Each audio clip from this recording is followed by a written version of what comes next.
Good morning class. ये आपका EVS में चैप्टर नंबर 9 है, डिशेस एंड देयर प्रिवेंशन, बीमारियां और उनसे रोकने के उपाय। लास्ट वाली क्लास में हमने पढ़ा था कि बैलेंस डाइट क्या होता है, डेफिशिएंसी डिसीज क्या होती है और ये किस कारण से होती हैं।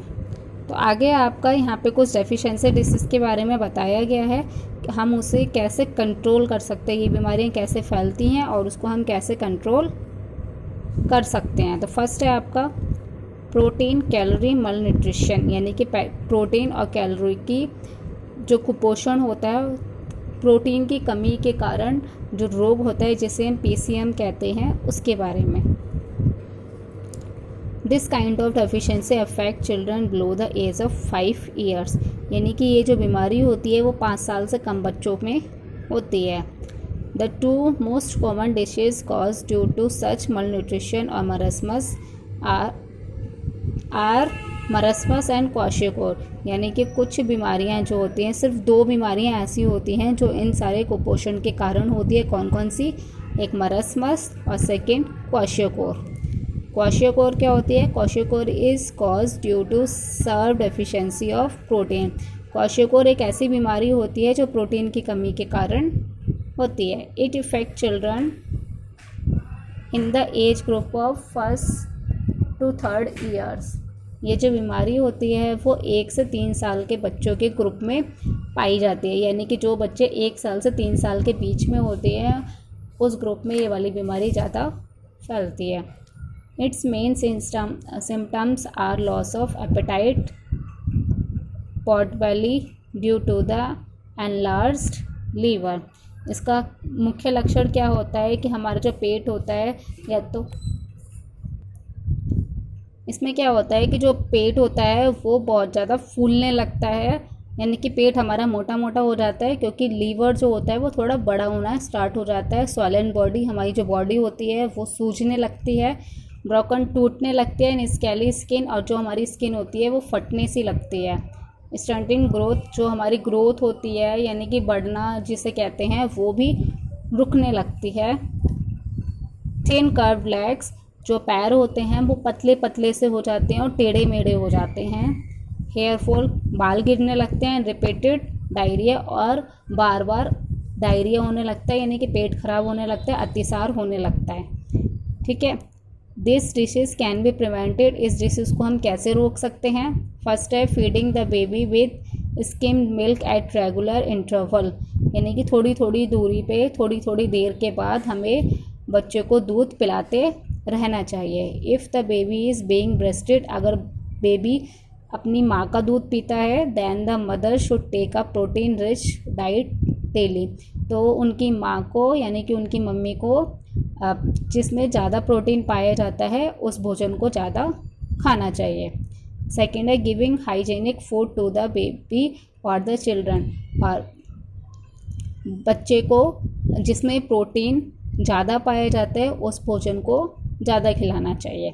सेकंड रोग है आपका मरसमस। क्वाशियोकोर के बारे में हमने पढ़ लिया कि क्वाशियोकोर में जो हमारी स्किन होती है वो बहुत ज़्यादा मोटी हो जाती है, पेट जो होता है वो बहुत ज़्यादा फूल जाता है, क्योंकि हमारा जो लीवर होता है वो बढ़ने लगता है, और जो बॉडी होती है वो हमारी सूजने लगती है, टूटने लगती है, स्किन फटने लगती है, पैर पतले हो जाते हैं और टेढ़े मेढ़े हो जाते हैं। ठीक है, और अतिसार होने लगता है, यानी कि पेट खराब होने लगता है। सेकंड है आपका marasmus. Marasmus is caused by the deficiency of either carbohydrate or protein or both.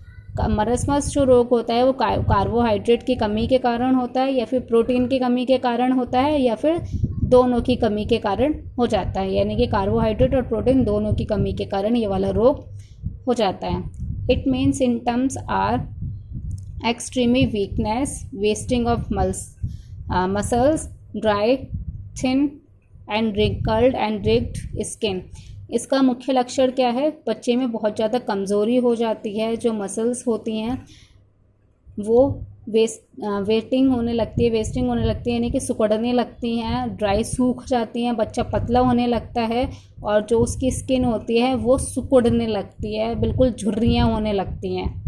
ठीक है, डाइजेस्टिव ऑर्डर, जो बच्चे का पाचन तंत्र होता है, डिसऑर्डर, जो बच्चे का पाचन तंत्र होता है वो व्यवस्थित नहीं रहता है, यानी कि बच्चों को बार बार दस्त होने लगते हैं। रिपीटेड डायरिया, इसमें भी अतिसार होने लगता है, दस्त होने लगते हैं, पेट खराब होने लगता है बच्चे का। Agitated physical as well as mental growth, और इसमें क्या होता है, शारीरिक भी और मानसिक रूप से बच्चा बहुत ज़्यादा परेशान रहने लगता है। This disease can be prevented, इसमें बच्चे को इस रोग से बचने के लिए कुछ उपाय बताए गए हैं। फर्स्ट है आपका sufficient amount of milk by breast feeding to the baby, यानी कि ऐसा बच्चा जो अपनी मम्मी का दूध पीता है उसे सही मात्रा में दूध मिलना चाहिए। सेकेंड है mother should take a diet rich in carbohydrate and protein by eating food like wheat, rice, pulses, honey, potatoes, ground nuts, soyabean, green leafy vegetable etcetera, यानी कि मम्मी को, जो बच्चे की माँ है, उनको जिन खाने में ज़्यादा प्रोटीन और कार्बोहाइड्रेट पाया जाता है उस भोजन को खाना चाहिए, जैसे कि गेहूँ है, चावल है, दाल है, शहद है, आलू है, ग्राम्स चने हैं, ग्राउंडनट मूंगफली है, सोयाबीन है, हरी पत्तेदार सब्जियां हैं, इन सारी चीज़ों को खाना चाहिए क्योंकि इन सारी चीज़ों में कार्बोहाइड्रेट और प्रोटीन बहुत सारी मात्रा में पाया जाता है। In case the affected child is old enough to eat the ever food, give it to him. अगर बच्चा खुद से खाना खा सकता है, यानी कि उसकी एज इतनी हो गई है कि वो खुद से खाना खा सकता है, तो उसे इन सारे कार्बोहाइड्रेट और प्रोटीन से युक्त भोजन ही करवाना चाहिए। आई होप आप लोगों को ये पैराग्राफ समझ में आया हो। उसके बाद है आपका कार्बोहाइड्रेट डेफिशिएंसी, यानी कि कार्बोहाइड्रेट की कमी के कारण कौन कौन से रोग होते हैं। कार्बोहाइड्रेट और एनर्जी गिविंग न्यूट्रिशन, कार्बोहाइड्रेट जो होता है वो एनर्जी यानी कि ऊर्जा देने वाला पोषक तत्व होता है। As a child grows into adult, अगर बच्चा वयस्क होने लगता है, his protein requirement decreases while his carbohydrate requirement increase at the need more energy to do various kinds of work। अगर बच्चा छोटे से बड़ा होने लगता है तो उसे ऐसा भोजन देना चाहिए जिसमें कार्बोहाइड्रेट और प्रोटीन सारी सही मात्रा में उपलब्ध हों।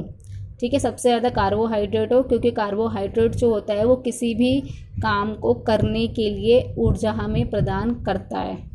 ठीक है, deficiency of carbohydrate in a person diet make him weak and inactive. अगर किसी व्यक्ति में कार्बोहाइड्रेट की कमी हो जाएगी, उसके भोजन में अगर कार्बोहाइड्रेट की कमी हो जाती है तो वो वीक यानी कि कमज़ोर होने लगता है, और इनएक्टिव हो जाता है यानी कि